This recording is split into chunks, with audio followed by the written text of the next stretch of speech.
Ethan Hawke said, "What if I deliver every line written?" And Richard Linklater said, "Yes, please." Movies with one set and really one actor are bold swings, but Blue Moon takes that swing with Ethan Hawke.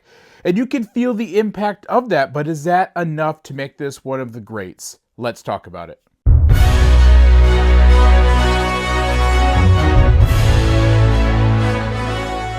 Hey everybody, my name is Trey. Welcome back to the channel. Today we're going to review Blue Moon, the latest from Richard Linklater, starring Ethan Hawke in the main role as Lorenz Hart.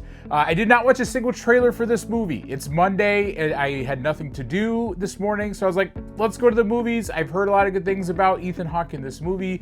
Let's check it out. Went in completely blind, and it was different than what I expected because Ethan Hawke really is the entire show of Blue Moon. He gives a magnetic, deeply committed performance as Lorenz Hart, and so much of the movie is just him. Long stretches of dialogue and emotional monologue that he gives throughout the film. And I couldn't help but really hang on to all of his words because of how much he loses himself in this performance. Now, the film is really set on opening night of Oklahoma Richard Rodgers' musical, the first really that he did without Lorenz Hart. He used a different lyricist at the time. The movie opens up on really the eve of his death and then flashes back 7 months later to the night of when Oklahoma had its debut. And it's really Lorenz Hart struggling to come to grips with that while also putting on a performance that everything is okay.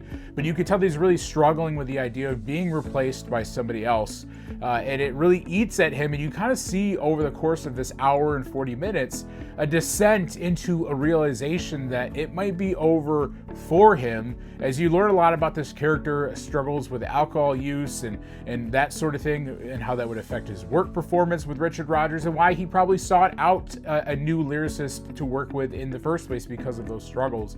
And so you really see a descent into a realization that things might be coming to a close for him, and that we learned at the beginning of the film happened just 7 months later. But this movie is really a true actor's showcase, and I think Ethan Hawke absolutely delivers on that front. It's very contained. It's a really contained story. There's really one set, and it really reminds me of other movies that kind of played like a stage play, that were kind of based off stage plays, like Ma Rainey's Black Bottom, One Night in Miami that came out a few years ago. There was a big run of films like that were based on stage plays, but it's really contained into one place, the bar that, again, on the opening night of Oklahoma, that slowly fills up.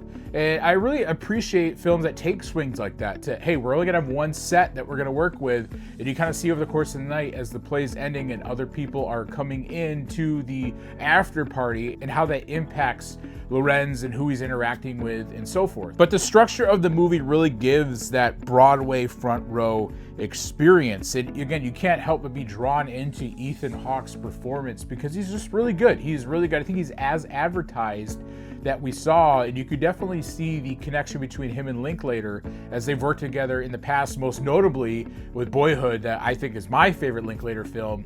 And you can really see a lot of that chemistry and that cohesiveness working together really play out into this because Ethan Hawke is just so strong. Now, given the performance of Ethan Hawke and how good he is, I will admit there are moments where the momentum does dip and the dialogue-heavy approach does feel a little bit stretched.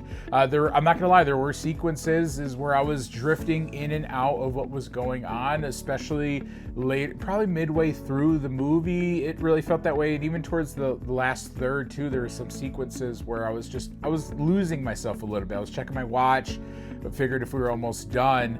But then there would be a sequence that would bring me back in, and so I think some of the pacing was off, and for that reason, it's not my favorite Linklater film. Again, Boyhood still has that for me, but again, there was just stretches where I was like, I think we are ready to move on. As much as I'm enjoying Ethan right now, I think some of the dialogue became almost too heavy, and I wish we just kind of would have moved past, or something else would have happened that would have driven that excitement back up. But Ethan Hawke really does keep the film alive amidst some of those dips for me. I mean, he's just completely magnetic in this role. You could tell the real life Lorenz Hart, which I don't really know much about, is this magnetic personality and is big into storytelling and drawing people into the stories that he tells. And Ethan Hawke portrays that very well. I mean, I think at the beginning of the film when he first walks into the bar, I don't think the guy stopped talking for 30 minutes, which is just crazy. Obviously, there's editing and things like that, but I'm just sitting there thinking of like, man, how many pages and pages of dialogue he had to memorize, because he is the one-man show of this movie.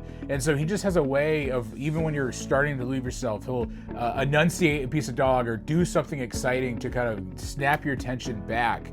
And so I really appreciated him doing that. I think, again, just further shows why he was so good in this role and is getting a lot of the award buzz that you've been seeing online for this performance. So overall, if you appreciate stage-like storytelling and kind of bold directing choices, I think Blue Moon earns a spot on your list. It's not a perfect film, but it is overall compelling as you learn about this character, as you learn about this real-life figure and the struggles that he was going through and wrestling with what was next for him professionally. And it was good to get an insight into that character, which you kind of learn in the after credits, you know, did lose that spotlight as Richard Rodgers and his new lyricist partner became the greatest pair ever in the history of musical theater.